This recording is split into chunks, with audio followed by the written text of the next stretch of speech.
On commence le chapitre sur la Terre et espace.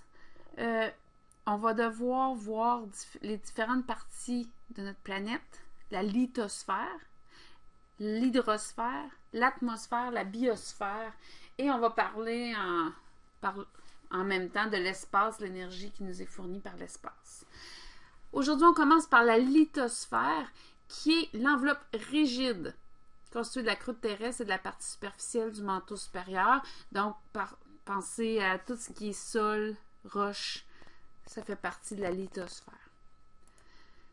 En secondaire 4, vous allez devoir savoir la différence entre des minéraux et un minerai.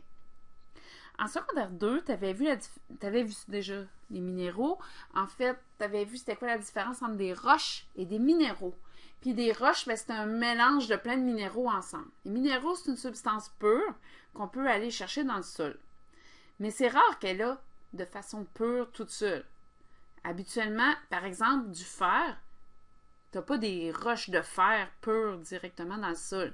C'est mélangé avec d'autres types de minéraux. Et là, quand tu extrais une roche du sol, ben là, tu vois des petits filaments de fer à l'intérieur, mais il y a d'autres choses de coller avec.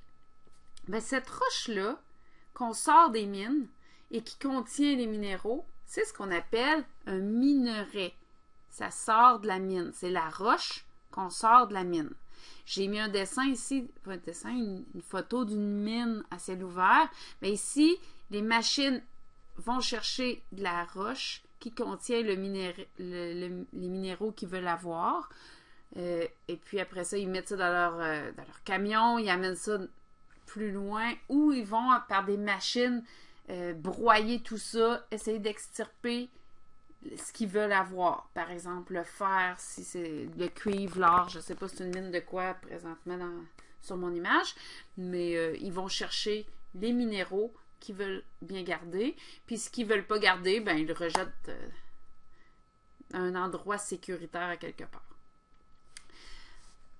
Gisement, c'est quoi? Ben, le gisement, c'est l'endroit où on extrait le minerai. Mettons que moi, je veux faire une mine d'or. Je veux exploiter une mine d'or. Ben là, je peux pas creuser n'importe où. Je peux pas dire je vais faire ça dans le cours chez nous. En fait, je pourrais toujours essayer, mais il y a des bonnes chances que je trouve jamais d'or chez nous. Première chose, il faudrait que j'aille voir des scientifiques, des géologues entre autres, et je leur demanderais, où est-ce que je pourrais trouver de l'or? Et là, eux autres, ils ont la carte du Québec, et puis ils sont capables de voir, de l'or, eux autres, ils savent que de l'or, ça va avec tel genre de roche, et ce genre de roche-là, on le retrouve surtout à tel endroit au Québec. Donc, si tu veux extraire de l'or, il faudrait que tu ailles dans tel coin du Québec pour pouvoir trouver vraiment quelque chose. Et là, il irait avec moi, on ferait des analyses de sol, on testerait différents endroits pour finalement trouver le meilleur endroit pour faire ma mine. Eh bien, cet endroit-là, qui contiendrait beaucoup d'or, ou en tout cas une bonne proportion d'or, ça s'appellerait un gisement d'or. Et après ça, moi, mon industrie, ma compagnie qui servirait, qui aurait comme travail d'exploiter l'or, ça serait ma mine. Les exploitations minières ont des avantages et des inconvénients. Avantage, évidemment, c'est payant. C'est payant si tu trouves quelque chose. Si tu trouves rien, là, ça va pas bien. Mais côté économique, pour le propriétaire, c'est payant. Pour les employés, c'est payant. Parce que souvent, les mines, c'est pas à plein milieu d'une ville qu'on fait ça. Les mines sont dans des milieux reculés, sont plus dans les régions éloignées où il n'y a pas beaucoup de travail. Donc, imagine, tu restes dans un village en milieu éloigné, tu n'as pas de scène, il n'y a pas de job. Puis là, tout à coup, il y a une exploitation minière qui rouvre juste à côté de chez vous, puis qui dit « Hey, moi, je t'offre un très bon travail, je te donne un super salaire, des bonnes conditions, ça te tente-tu? » C'est comme si tu avais gagné à l'auto, c'est sûr que tu y vas. Donc, ça offre vraiment beaucoup d'emplois aux gens de la région. C'est très positif pour eux. Maintenant, côté inconvénient, il y a beaucoup de possibilités de pollution à cause des exploitations minières. Entre autres, les mines à ciel ouvert comme ça, vous comprendrez que ça vient détruire un très, très grand territoire. Puis là, on voit juste l'intérieur de la mine, mais il y a probablement à côté plein de routes qui ont dû être construites. Il y a la place où ils doivent briser les minerais pour juste avoir le minéraux. Donc, ça détruit beaucoup, beaucoup, beaucoup l'environnement. Alors ça, c'est un des inconvénients. Deuxième inconvénient, c'est que dans ton minerai, là, si tu ramasses le fer, tout le reste de ta roche, tu fais quoi avec? Bien là, il y en a qui font de la gravelle, mais souvent, cette roche-là qui était dans le milieu de la terre, qui n'était pas sur le dessus, contient des métaux lourds. Et ces métaux lourds-là, comme le mercure, le plomb, bien, ça pollue. Puis quand ils sont dans le milieu de la terre, c'est pas très grave, mais sur le dessus du sol, où il tombe de la pluie, bien, ça peut être polluant. Parce que s'il tombe de la pluie sur un gros tas de mercure, bien là, le mercure, il est soluble, donc il va s'en aller avec l'eau, il va se ramasser dans des lacs. Bien là, les poissons vont manger le mercure, ils vont en récupérer dans leur organisme et ça va finir par contaminer le poisson et contaminer toute la chaîne alimentaire au complet. Donc, les exploitants miniers qui sont responsables, ils font beaucoup, beaucoup attention à ça, à l'eau de ruissellement. Puis au Canada, il y a des gros règlements là-dessus. Ils sont très, très stricts. Mais c'est sûr que c'est pas tous les pays qui sont aussi stricts là-dessus. Ensuite, il faut aussi, on ne se cachera pas que les exploitants miniers, ils doivent absolument avoir à cœur la santé et la sécurité de leurs travailleurs.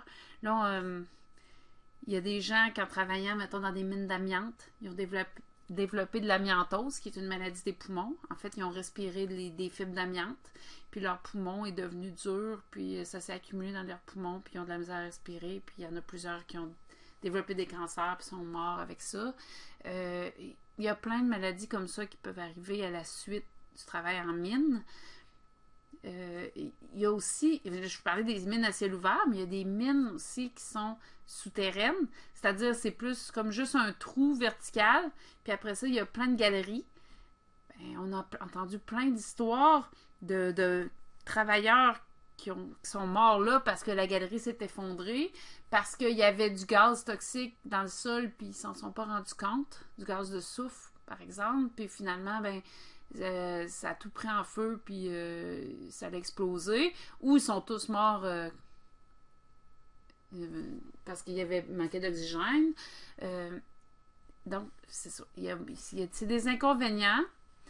Il y a des pays qui sont plus alertes à ça que d'autres. Mais ça fait partie des inconvénients des exploitations minières.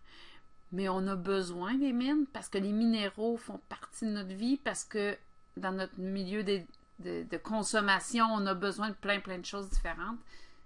Donc, on a besoin de mines. Il faut juste faire attention à ça. Le sol. Ça serait bien de savoir de quoi est fait le sol. Pour mieux comprendre après ça, c'est quoi la lithosphère. Si je creuse, je pars du dessus et je creuse. Bien, sur le dessus, tu as la couche superficielle qui contient les végétaux. Ensuite, un peu plus bas, tu as la terre arable, qui vient, en fait, qui veut dire qu'on peut faire de l'agriculture dedans. C'est la terre noire, c'est de la terre qui est remplie de minéraux, qui retient bien l'eau, qui est parfaite pour faire pousser quelque chose. Ensuite, si je continue à creuser, tu as le sous-sol, qui est plus pauvre en minéraux, qui contient du sable, qui contient de la gravelle, qui contient des roches un peu plus grosses aussi. Ensuite, vous avez la roche-mère fragmentée, qui est des grosses roches. Et finalement, la roche-mère non altérée, qui n'est pas dessinée ici, mais qui serait juste un gros bloc de roche. Et si je continue à creuser, j'arrive au magma. Si tu as déjà joué à Minecraft, tu reconnais ici les couches de Minecraft. Si tu as déjà vu un pic de sable là, quelque part, ben souvent on voit sur le dessus de la couenne comme ça, le sous-sol qui est plus ou moins gros, tout dépendant de l'endroit où tu creuses. Puis à un moment donné, tu pognes ce qu'on appelle le cap. Tu pognes les roches-mères fragmentées ou les roches-mères non altérées. Le sol, pour de vrai, se crée de l'intérieur de la terre vers l'extérieur. C'est-à-dire que ici, ça remonte. Les grosses roches ont tendance à remonter quand il y a de l'eau qui s'infiltre. ben ça gonfle ici, ça fait des fissures, ces grosses roches-là remontent ici dans le sous-sol, ou ils sont encore frottés avec les autres, ou ils deviennent des plus petites roches et éventuellement du sable, et qui remontent à la surface. Sur le dessus, vu qu'il y a des végétaux, ben les végétaux qui meurent créent des nutriments qui se ramassent ici, mélangés avec le sable pour faire la terre arable. Alors ça, c'est le principe de la formation des sols.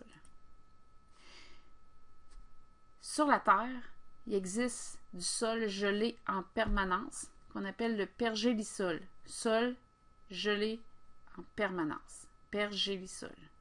La définition, c'est un sol dont la température se maintient à 0 degré Celsius ou moins pendant au moins 2 ans. Au Québec, au nord du Québec, on en a de ça.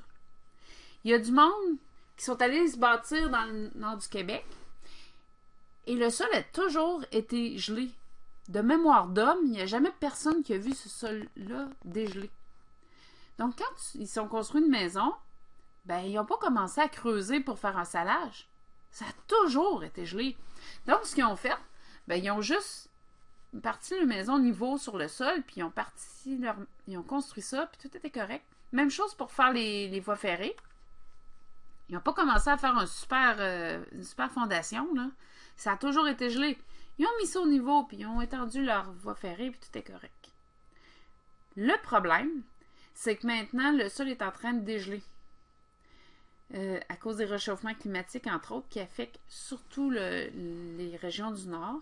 C'est eux autres qui voient le plus de changements. Bien, c'est en train de dégeler. Donc, il y a des villages entiers qui sont en train de s'effondrer. Il y a des voies ferrées, des routes, des viaducs, des ponts qui s'écroulent parce que ils n'ont pas de fondation, puis leur sol est tout en train de dégeler. Donc ça, c'est un effet de la fonte du pergélisol. Autre chose aussi qui arrive, c'est que tout ça, ce sol gelé-là, ben en dessous, il y avait des végétaux qui avaient été congelés là. Parce que bien avant que ça gèle, ben, il y a déjà eu de la vie, des végétaux, des animaux dans le Grand Nord. Là. Parce que la Terre a déjà été beaucoup plus chaude que ça. Et tout ça a été congelé dans une des glaciations. Là. Je ne sais pas c'est laquelle, sûrement la dernière. Et puis, ça l'a conservé ce foin-là, gelé, dans le sol, qui était comme freezé là. Et là, tout à coup, ben là, ça commence à dégeler. Alors, ce foin-là est en train de pourrir. Et le gaz qui est produit quand du foin pourrit, quand des végétaux pourris, c'est du méthane. Le méthane, si on était capable de le récupérer, ça serait génial. C'est comme du propane, c'est un peu dans la même famille. Ça serait un gaz inflammable qu'on pourrait utiliser comme source d'énergie. Le problème, c'est qu'on n'est pas capable de le récupérer pour l'instant parce que du foin qui dégèle, il y en a sur des très grandes surfaces, puis on n'est pas capable de le récupérer. Autre problème, c'est que le méthane produit beaucoup d'effets de serre. C'est un gaz qui est polluant. On va le voir plus tard. Alors, je voulais au moins que tu saches c'était quoi du pergélisol. Comme je te dis, on va en reparler quand on va parler de l'atmosphère.